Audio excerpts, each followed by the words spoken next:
fit the time, it's like you're black and go in there and do time with the rest of them niggas. We don't care about what you was on the streets. You think Bill Cosby in the regular pen I'd like to know, what do you think?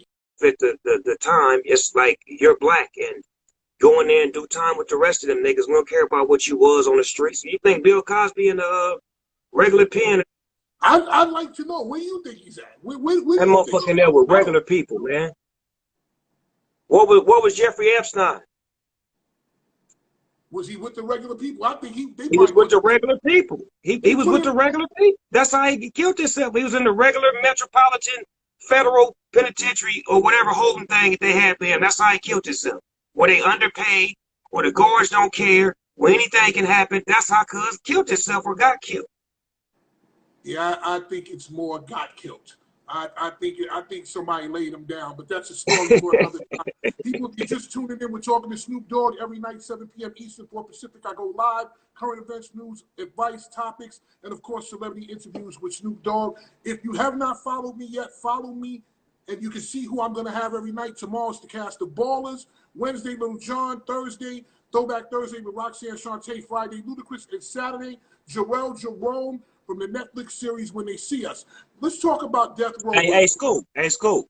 Roxanne Shante was my favorite rapper for about 3 years straight. Over any male. Like, she was like the one, not the two. Yeah, she was bodying motherfuckers. I'm saying on the West, we respected her on the West like that. Like on the West, we respected her like that. She's another one who came from battling people. She's another battle rapper that they used to tell me that whatever she said on a record, that was nothing. She would go to the club and body you in the club with something completely new. Let me tell you a story, yes. How I got to be so fresh. It happened one day, when I was sitting upstairs listening to the radio.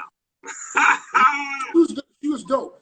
So Death Row, what was some of your best times on Death Row? What are some of the good things? Because we always hear the bad things. Man, it was way more good times than bad times. It probably was 10% bad times, 90% good times on Death Row. Great times we had was when the Chronic finally got done, when we was able to listen to it and know it was about to come out. The reaction to Deep Cover, when people loved that. When G-Thang became the #1 song in America. When Doggy Style came on sale for midnight and everybody was lined up around the world. When MTV let me and Dr. Dre come out there and do what we do, and the Source Awards, the Soul Train Awards. I mean, everything on top of everything. Death Row Records was probably one of the greatest experiences of my life. I cherish it. I wouldn't change it for nothing in the world. It made me who I am. But look at how Suge Knight and Dr. Dre. Speaking of the Source Awards, I'll never forget that. I wasn't at the awards at the time, but I watched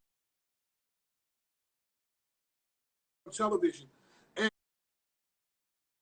really, really hurt when you don't love Snoop Dogg. Like, what was going through your mind at that time? Like, as you were standing up there with the cane in your hand, what was going through your mind? But what was going through you? Man, we had did so much work to finally get respect from New York. But let's not bullshit. New York is the fucking Mecca. You understand me? It's the creator. It's the God of this hip hop shit. So when you finally get the stamp of approval, and that's what everybody outside of New York is going for. You got to know that part. See, you from New York, so you wouldn't know. So let me explain it to you.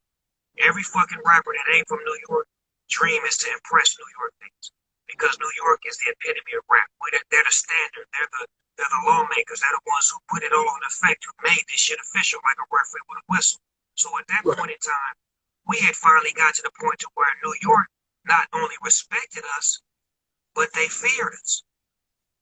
It's a difference between just respect, but when it's fear and respect, that's a long way. Because it's not only music, but it's streets. So at that time, I was like, what makes sense is for us all just to be on one page, because we were trying to impress them. Now that we have impressed them and got their attention, let's work with them.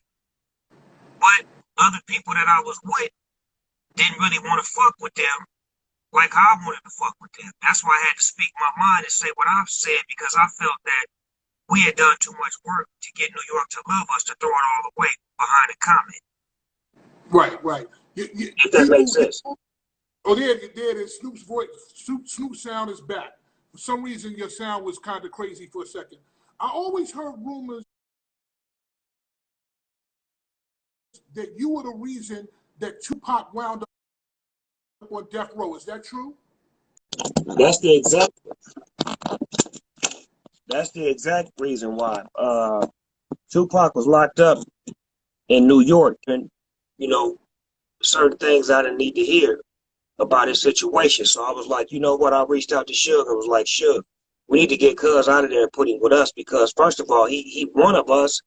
That's my nigga. I love him, and you got the power to do it. So Suge, being a great businessman, took that conversation and he made it move. He went and did what he had to do to pull all the strings to get Pac with us. And when he brought him to us, he brought him to me.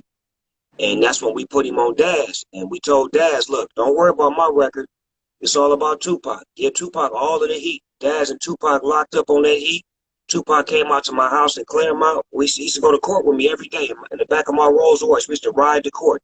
We used to just converse all the way from court back to my house and what he was wanting to do, how he wanted to build his plan. He seen my house. I want to get me a house. He seen my Rolls Royce. I want to get me a Rolls Royce. So once he learned from me, he began teaching me. See, it's okay to be taught and it's okay to learn. He started teaching me how to be more militant minded, how to be more of a structured general, and to have my soldiers up under me, and how to move and how to dress and how to talk and how to, in front of media. Because I used to have my head down talking to media. I was shy. He showed me how to keep my head up and communicating.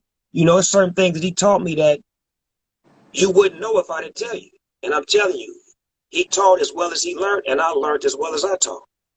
Being that you knew Tupac so well, what would Tupac be doing or saying if he was here today? If he was here today, first of all, these whack ass rappers and this soft ass cream puff shit that's going on in the industry, he would have a big voice against that.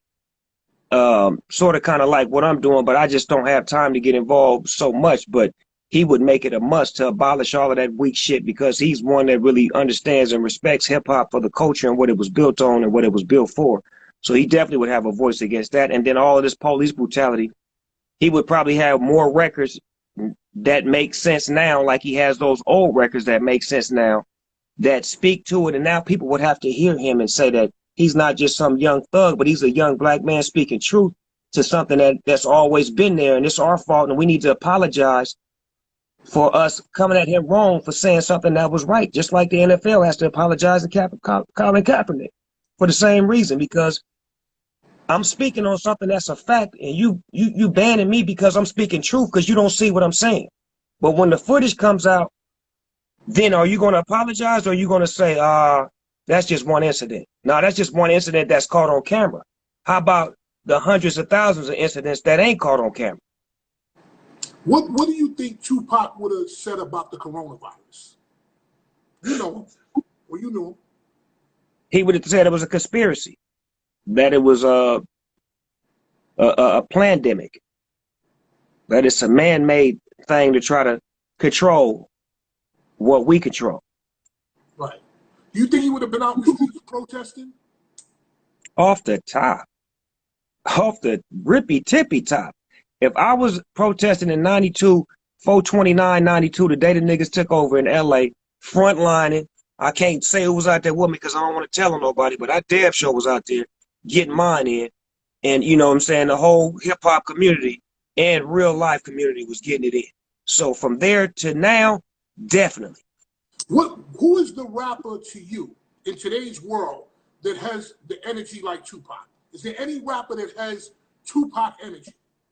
The last person that had Tupac's energy when they was 100% was DMX.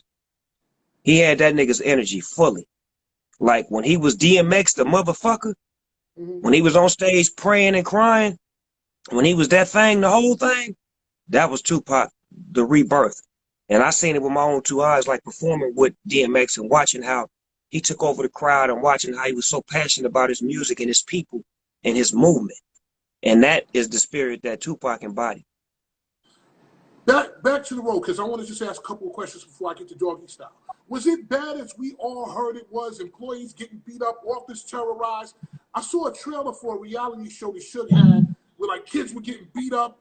They were going for a chance to be on death row or rap on death row, but they were getting beat up and all kinds of stuff. Was it really like That was later. That was later once everybody left.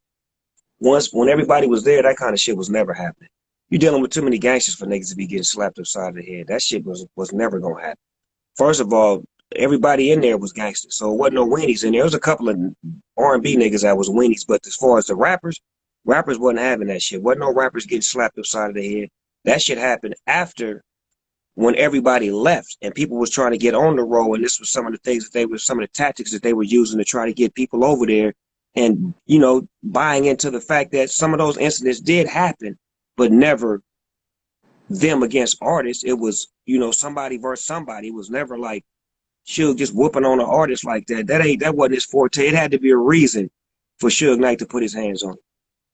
Suge Knight was taught by Gene Griffin. Gene Griffin used to be my manager. And I lived how Gene Griffin got down for many years as a rapper.